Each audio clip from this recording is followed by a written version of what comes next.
Hampa siapa? Dia siapa? Yang ni dia tak ada sistem ni. Komplain datang, Sayyidina Umar ambil komplain. Sahabat Umar tanya, Sa'ad, yashtakuna annaka la tuhsinu tusalli. Mereka mengadu kau semayang tak betul. Kata Sa'ad, aku tidak salat melainkan seperti mana salat yang aku lihat pada Rasulullah SAW. Aku memanjangkan 2 rakaat yang awal dan memendekkan 2 rakaat yang akhir pada semayang. Itu jadi isu tengok. Yang tadi rakaat pertama panjang, ni rakaat ketiga pendek pula. Kadang-kadang orang yang bahasa kita, dia dah bangang kan, dia buat komplain ke orang, dia rasa dia pandai kan, dia tak tahu apa. Ada orang mana pernah dah, aku tak pernah dengar apa Nabi buat itu. Hang baca berapa buku yang hang baca, pergi komplain Sa'ad kita semayang tak betul. Pun begitu Sayyidina Umar dah banyak komplain, tak mau pergi serabut Sa'ad. Sayyidina Umar tukar Sa'ad dengan Ammar bin Yasir. Sayyidina Umar hantar pasukan, terkenal Sayyidina Umar hantar pasukan pergi ke masjid-masjid di Kufah. Tanya, kaifa amirukum? Macam mana dengan amir kamu ni? Semua kata bagus, Masya Allah. Sehinggalah ke masjid Bani Abs. Pergi di masjid itu, suruhan jaya yang dilantik ni pergi tanya dalam masjid, macam mana dengan amir kamu? Sa'ad bin Abi Waqqas. Bangun satu orang namanya Usamah bin Qatadah. Dia kata kepada orang yang tanya, inna syattana fa inna Sa'dan la yasiru bis sariyah wa la yaqsimu bis sawiyah wa la ya'dilu fil qadiyah. Jika hang nak tanya kami, boleh yang kami bagi tahu dia ni tak turut berjuang. Kawan buka Qadisiyah Iraq tu dia buka. Dia ni tak berjuang. Wala yaqsimu bis sawiyah, tidak membahagikan harta pada rakyat dengan cara yang adil, dengan sama, dengan saksama. Wala ya'dilu fil qadiyah, dan tak adil di dalam memutuskan hukuman-hukuman di kalangan rakyat. Dia boleh kata dia bangun dalam majlis ketika orang ramai, dia buat kenyataan. Nama dia siapa? Usamah bin Qatadah. Ini diriwayatkan dalam Sahihain. Sa'ad dengar, Sa'ad kata, wallahi la ad'uwan nabi salas. Demi Allah, aku akan doa 3 perkara. Sa'ad doa dia. Yang pertama, Sa'ad doa, Allahumma in kana abduka hadha. Ya Allah, jika hambamu ini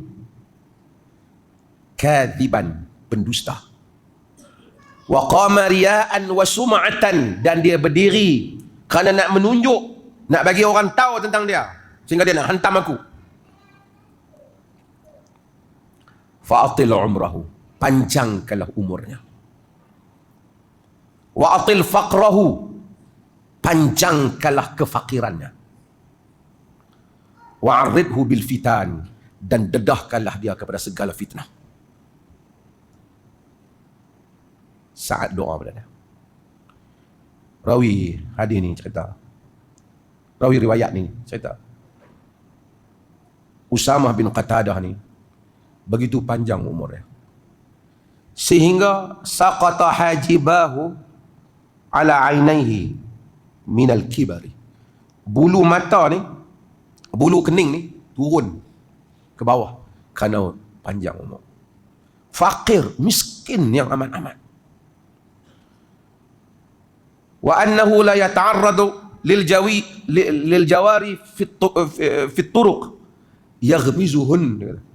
Dia duk pi morat, dah tua-tua duk pi kacau anak-anak dara kok jalan, nak pi raba orang, dah tua-tua siapa anak dia. Fitnah kepada dia. Buruk nama dia. Hina dia, miskin dia, fakir dia. Bila orang kata kepada hang ni teruk betul, dia kata asabatni da'watu Sa'ad, telah menimpa aku doa Sa'ad. Sa'ad bin Abi Waqqas. Riwayat-riwayat yang seperti ini memberikan isyarat kepada kita, seseorang yang dizalimi, dia boleh doa, sekalipun orang itu Muslim, sekalipun orang itu berdiri dalam masjid. Dan kalau benar, tapi dia sangat kata, Allahumma in kana abduka hadha kadhiban, Ya Allah, jika hamba-Mu ini, dia tak tulis doa, dia kait, jika dia buat yang ni dusta, wa qama ria'an wa sum'atan, dan dia berdiri nak menunjuk-nunjuk pada orang, fa'atil umrahu wa atil faqrahu wa aridhu bil fitan, panjangkan umurnya, panjangkan kefakirannya, dedahkanlah dia kepada segala macam fitnah. Sebagai riwayat dia kata, asabatni da'watu rajulin mubarak, telah menimpa aku doa orang yang diberkati. Sebab itu hati-hati dengan doa awliya illah, wali-wali Allah. Hatta bukan wali Allah pun, orang yang kena zalim, al-mazlum, da'watul mazlum, orang doa yang ittaqu da'watul mazlum dalam hadis, fa innahu la yasa bainaha wa bainallahi hijab, tak ada di antara dia dan Allah hijab. Dalam riwayat Imam Ahmad, wa in kana fajiran fa fujuruhu ala nafsihi, sekalipun dia seorang jahat dia punya hal, tapi kau zalim pada dia doa, kena kat kau.